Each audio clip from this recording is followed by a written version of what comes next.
Martin Coddington's. Now that's a good movie.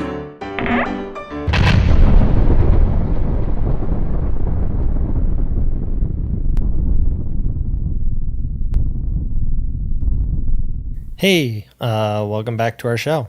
Today we watched Poison.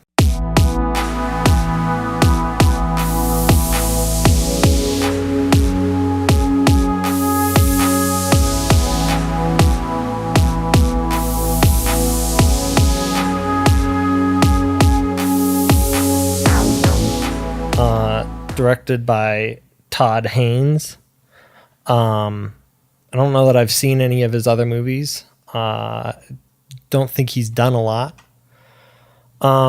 Poison is a movie that's essentially 3 short films, like chopped into one film.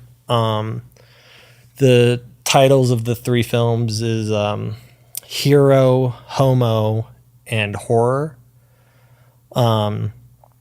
Hero is filmed in a documentary style that's about a boy who murdered his father.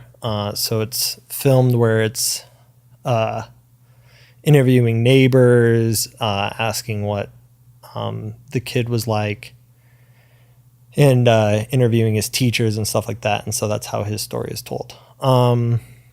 The story is about this boy who was abused by his father and watched his father abuse his mother. Eventually, like, is brought to killing him, and he reenacts events between him and his father, almost like in a sexual way. I think he's trying to recreate, or I think that because of like the way his father treats him and his mother, and that's the way he like perceives love almost. And so he continues to like show, or through these interviews, we see that he's showing habits of like reenacting his abuse. When he finally kills his father, he climbs out the window and jumps, presumably killing himself. But it's probably the only short film that ends in a slightly positive note, and it's also called Hero, where instead of showing him dying, he's instead like, the mother says that that her son like flew up into heaven, and so he, instead of like dying, he became an angel and like presumably went off to paradise. The next short is called Homo, and deals with a man in prison who is a homosexual. And in the beginning of his short, he talks about how he feels he's been in and out of prisons all his life, and he feels,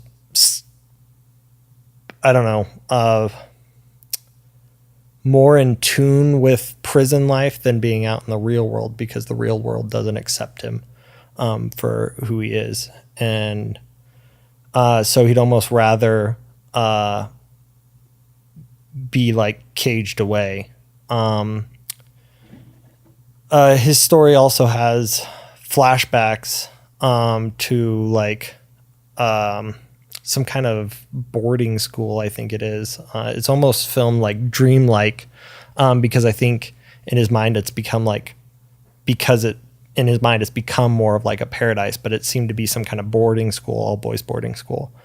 And he kind of like briefly talks about his own sexual awakening, and but then that even becomes darker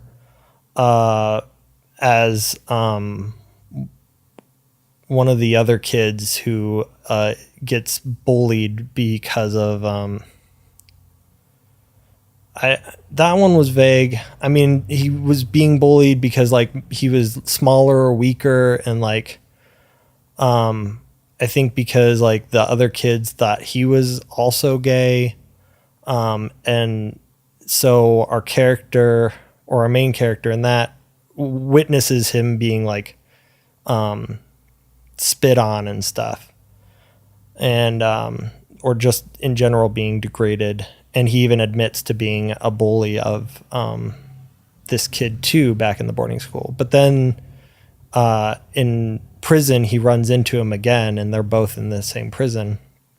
And then he like reenacts, well, he lusts after him first, and then when he's rejected, he reenacts some of this abuse that he witnessed back in the boarding school.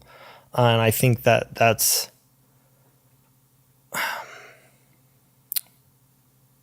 probably his character is dealing with his own, or dealing with the shame that society has put on him because he's never been accepted. And he's lashing out at that rejection and taking it out on this other guy in prison. That story ends with the other man trying to escape from prison only to be shot down by the prison guards.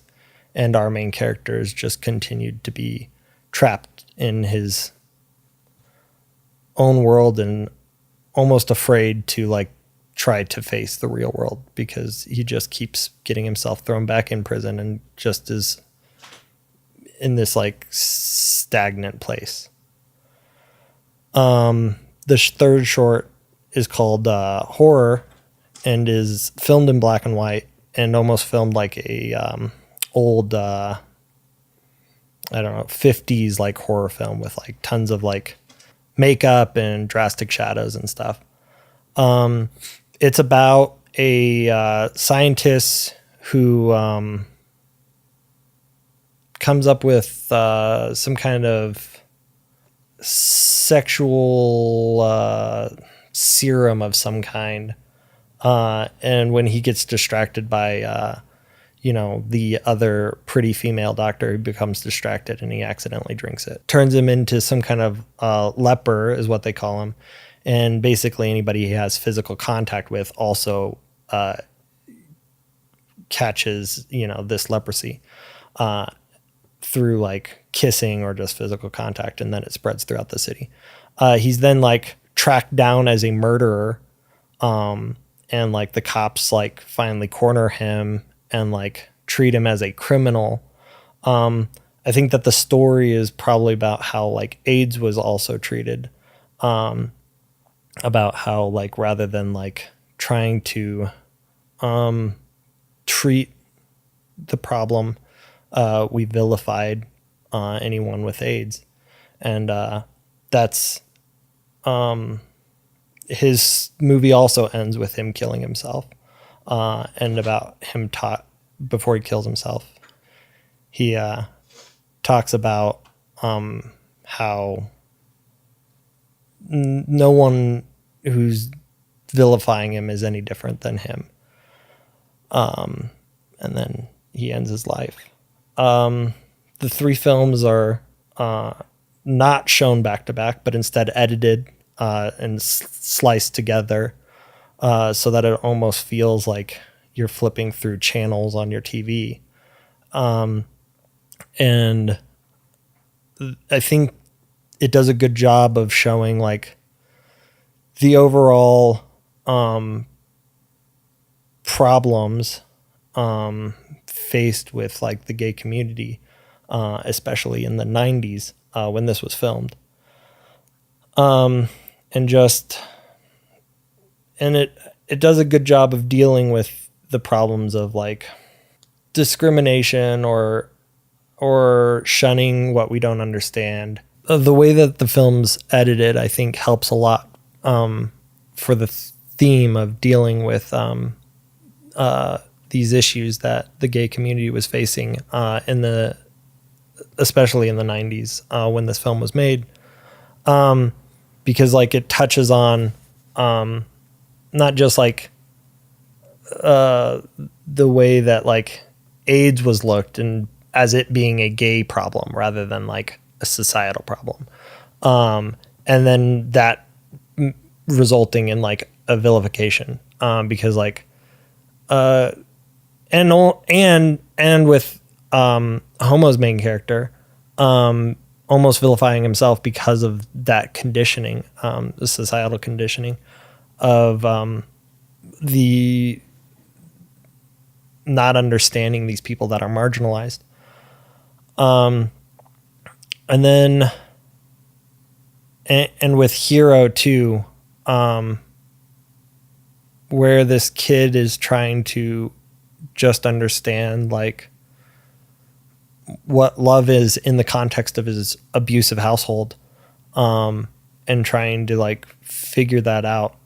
And then the only way he can escape, and luckily figured out that what he's experiencing isn't love, is like through killing his father and taking his life.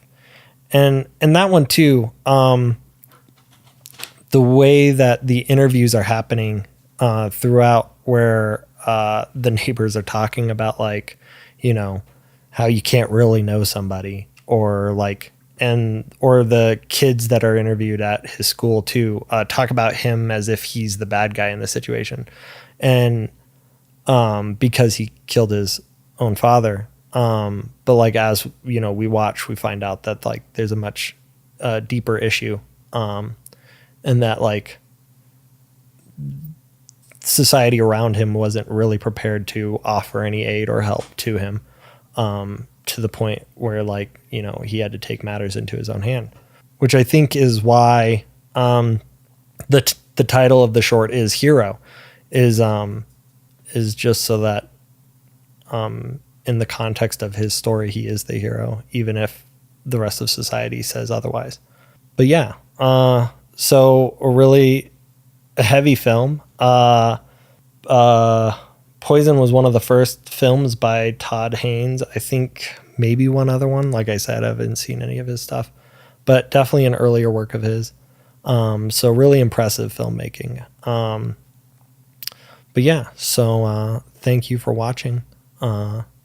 That's our show.